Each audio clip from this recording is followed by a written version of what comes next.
Wanted to do a video on my Sig MPX. I think this is the most fun gun I have to shoot. It's a SBR with an 8-inch barrel, has a skeleton style stock. I put the EOTech, I think it's a XPS2 on it. I like the EOTechs a lot, super quick acquisition. Geisley charging handle. It has the Sig SRD9 suppressor on it.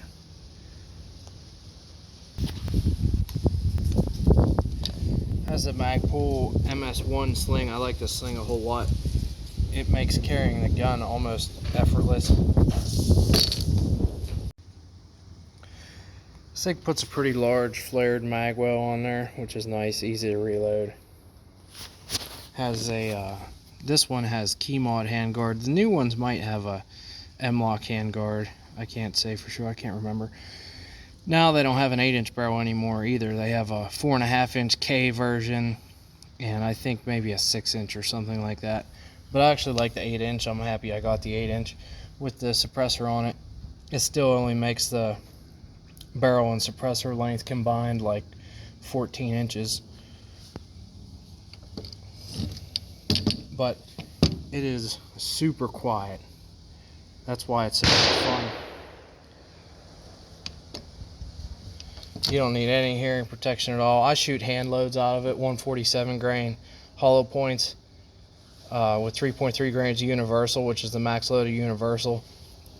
But out of a 4-inch barrel, those are only going around 880 or 900 feet a second. I never chronographed them out of this yet. I put a Samson vertical grip on it. I don't hold that grip like a lot of people do, I think.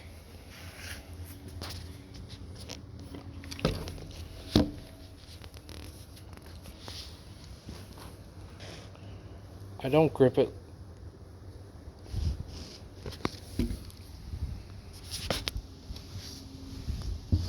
I don't grip it like this.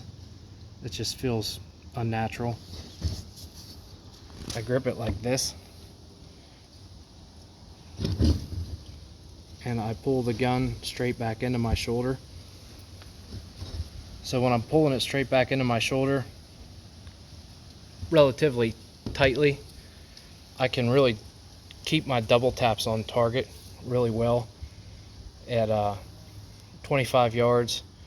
As fast as I can pull the trigger, I can keep the double taps on a 12 by 18 silhouette target.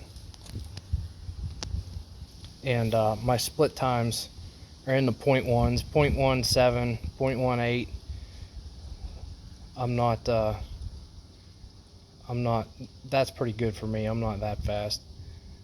So 0.17 is pretty good for me. This has a Timney PCC trigger in it.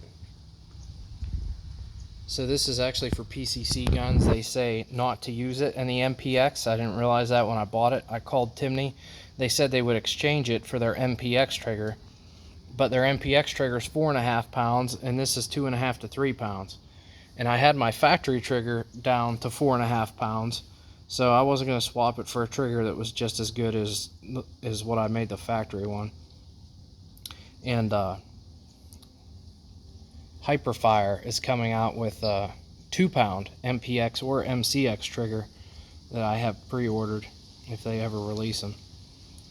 But this trigger is what makes it that easy to shoot that quickly for me.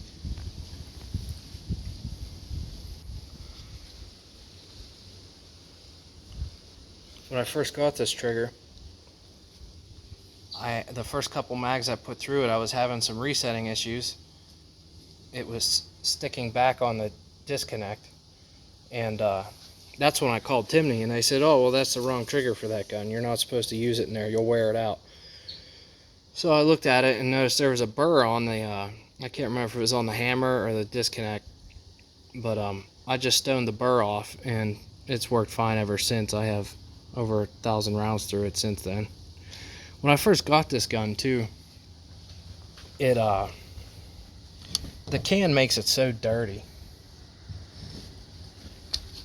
and after 200 or 300 rounds, it would get dirty enough that it would start to malfunction.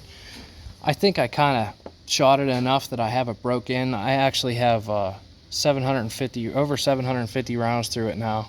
So I just put another mag through it without cleaning it, just oiling it, and it's still shooting pretty accurately, and the can gets dirty. I think that's what makes it inaccurate, but it hasn't failed to feed or anything in the last 750 rounds, so that's pretty good. I was only getting, I think, around 300 out of it before. I would have to tear it apart and clean it real good, but I think it's kind of broke in now, and it's been working real well. It's a ton of fun. Here are some of the mags I have for it. This is the standard Sig 30 round mag. Lancer Tactical makes these for Sig. This is one with a Turan Tactical base plate, which adds 11 rounds to this. So this mag will hold 41 rounds, which is pretty cool.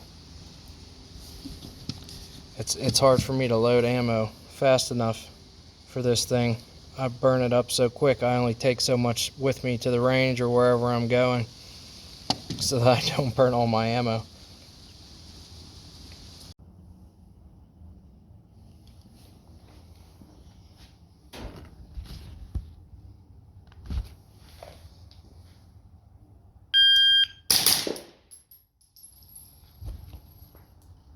Just going from the low ready on the timer, double tapping the target at about 20 yards. That was a .94 with a .15 split time. That was actually my best one yet. I have to keep this timer on the highest sensitivity almost in front of the muzzle to pick these shots up. And I think if I had any other timer other than the CED 7000, it probably wouldn't pick these shots up at all.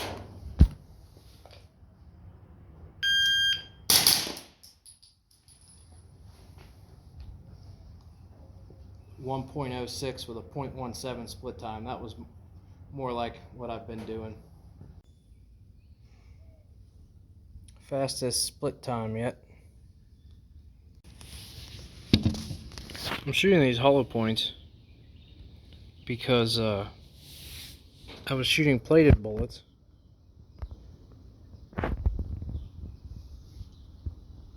and I would shoot 5-shot groups of 25 yards. The plated bullets would shoot 3 touching each other, and 2 of them would fly, sometimes up to 2 inches,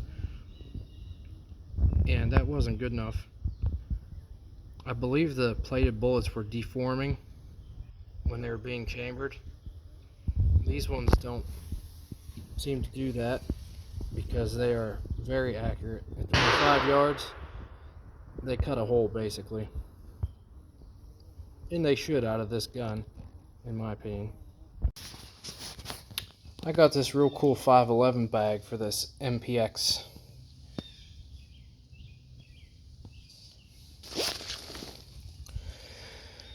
So with the stock folded, I can leave the can on it and it'll fit in here just fine.